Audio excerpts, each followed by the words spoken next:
Hello guys, तो कैसे हो आप लोग। आप सभी को हमारी पीएस इन्फॉर्मेशंस यूट्यूब चैनल पर फिर से स्वागत है। तो चलिए वीडियो शुरू करते हैं। तो हम आ गए हैं हमारे डेस्कटॉप स्क्रीन पर। यहाँ पर आप देख सकते हैं defence research and development organisation मतलब डीआरडीओ के अंदर एक यहाँ पर नोटिस आया हुआ है जो 167 वैकेंसीज़ हैं यहाँ पे। तो आप देख लीजिए सीधा वैकेंसीज़ क्या क्या है। तो यहाँ पर आप नंबर 1 सेक्शन पे इलेक्ट्रॉनिक्स एंड कम्युनिकेशन इंजीनियरिंग यहाँ पर देखिए टोटल वैकेंसी 37 है। तो यहाँ पर जो एसेंशियल क्वालिफिकेशंस क्या लिखा हुआ है, तो आपको at least first class bachelor degree in engineering और टेक्नोलॉजी इन इलेक्ट्रॉनिक्स और कम्युनिकेशन इंजीनियरिंग फ्रॉम आर रिकॉग्नाइज यूनिवर्सिटी और इक्विवेलेंट, मतलब आपको फर्स्ट क्लास बैचलर डिग्री आपको इलेक्ट्रॉनिक्स एंड कम्युनिकेशन इंजीनियरिंग पर होना ज़रूरी है, ठीक है।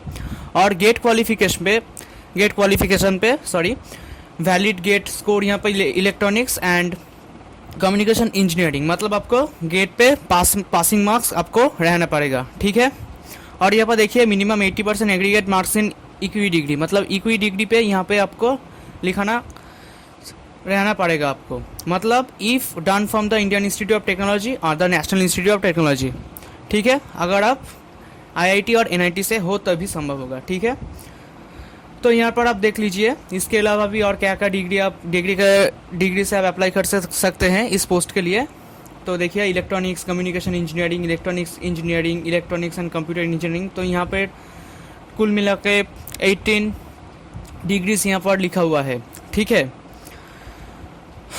तो आप सीधा चलते हैं नंबर 2 पे मैकेनिकल इंजीनियरिंग सेक्शन पे। तो यहाँ पर 35 वैकेंसीज है, यहाँ पर भी लिखा हुआ है सेम क्राइटेरिया। तो यहाँ पर फर्स्ट क्लास बैचलर डिग्री आपको मैकेनिकल इंजीनियरिंग पर रहना पड़ेगा। तो यहाँ पर देखिए और भी डिग्री यहाँ पर एक्सेप्टेबल होगा, जैसे कि mechanical engineering, mechanical and automation engineering and mechanical and production engineering, ठीक है। और जो हुआ गेट क्वालिफिकेशन आपको रहना पड़ेगा और minimum 80% aggregate marks in equi degree. अगर आप आईआईटी और एनआईटी से है तो आपको 80% एग्रीगेट मार्क्स आपको इक्यू डिग्री पे आपको रहना पड़ेगा, ठीक है। अब चलते हैं computer science and engineering section पे। यहाँ पर लिखा गया है, तो यहाँ पर first class bachelor degree in computer science and engineering from a recognise university और इक्विवेलेंट। तो यहाँ पर आप देख सकते हैं उसी तरह इक्विवेलेंट डिग्री एक्सेप्ट किया जाएगा। Computer science and engineering and technology, computer science and engineering and technology, तो और भी ज़्यादा है, तो आप पढ़ लेना इसको, ठीक है। ये जो आपको पीडीएफ में दिखा रही हूँ तो ये सिर्फ आपको डीआरडीओ के ऑफिशियल वेबसाइट पर आपको मिलेगा, ठीक है। वहाँ से आपको जो मैं स्किप कर रही हूँ वहाँ से आप पढ़ लेना। तो यहाँ पर आप देखिए इलेक्ट्रॉनिक इंजीनियरिंग सेक्शन पे टोटल 12 वैकेंसीज है। तो आप देखिए यहाँ पे बैचलर डिग्री आपको रहना पड़ेगा, कौन से में, मतलब इलेक्ट्रॉनिक इंजीनियरिंग पे आपको बैचलर डिग्री रहना पड़ेगा, ठीक है, फर्स्ट क्लास। तो और गेट क्वालिफिकेशंस यहाँ पर वैलिड गेट स्कोर आपको होना ज़रूरी है।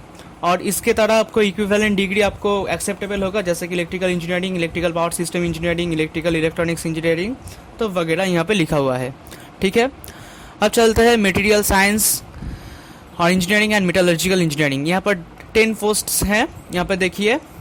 तो आपको बैचलर डिग्री फर्स्ट क्लास यहाँ पर मेटलर्जी पे इसको यहाँ पर रहना पड़ेगा, ठीक है। जैसे कि मेटलर्जी मटेरियल टेक्नोलॉजी, यहाँ पर metallurgy material engineering, material science engineering, material science and metallurgical engineering, ये सब इक्विवेलेंट डिग्री भी एक्सेप्ट किया जाएगा। और गेट क्वालिफिकेशन यहाँ पर है, एक वैलिड गेट स्कोर आपको रहना पड़ेगा, मतलब गेट पे आपको पास होना ज़रूरी है, ठीक है।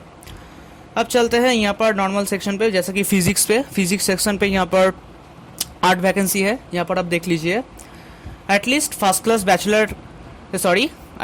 Class master degree in physics from a recognise university और इक्विवेलेंट, मतलब आपको मास्टर डिग्री फिजिक्स में होना ज़रूरी है, उसमें आपको फर्स्ट क्लास रहने भी ज़रूरी है, ठीक है। और valid GATE score in physics, ठीक है। तो फिजिक्स की तरह और भी ज़्यादा है, जैसा कि इक्विवेलेंट डिग्री एक्सेप्ट किया जाएगा, यहाँ पे लिखा हुआ है। आप केमिस्ट्री पे चलते हैं, केमिस्ट्री पे यहाँ पे at least first class master degree chemistry from a recognise board और यूनिवर्सिटी, मतलब केमिस्ट्री के लिए आपको भी फर्स्ट क्लास रहना पड़ेगा, ठीक है।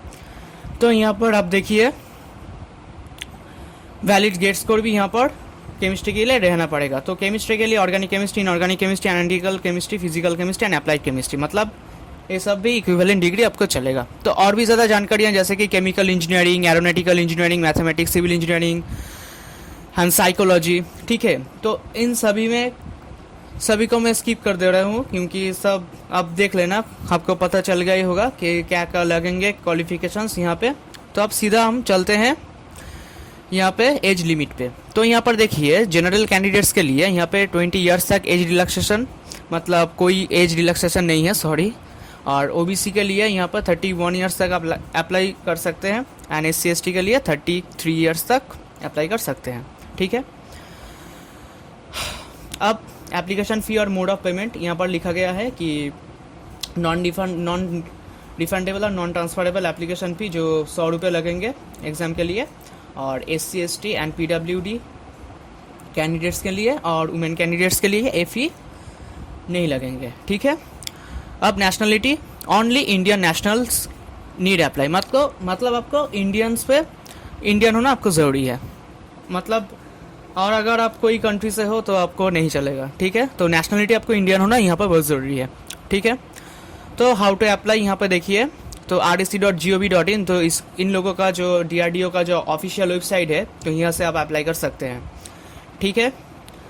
तो आज हम यहीं पे आपका वीडियो ख़त्म करते हैं, तो नया टॉपिक के साथ नेक्स्ट वीडियो में मिलते हैं। वीडियो अच्छा लगा हो तो लाइक, कमेंट, शेयर और सब्सक्राइब ज़रूर कर देना, और बेल आइकन को क्लिक करें जब हमारा अगले वीडियो आए तो आपको पता चले सबसे पहले। और भी जानकारी के लिए कमेंट बॉक्स पे कमेंट कीजिए। चलिए फिर मिलते हैं नेक्स्ट वीडियो पे नया टॉपिक के साथ। तब तक के लिए सुरक्षित रहिए, हैप्पी रहिए। तो थैंक यू।